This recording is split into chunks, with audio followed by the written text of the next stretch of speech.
الرحمن علم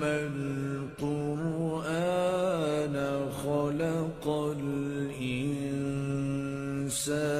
علمه البيان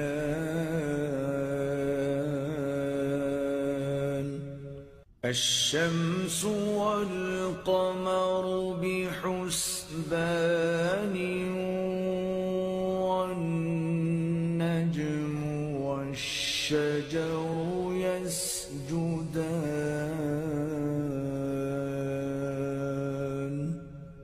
والسماء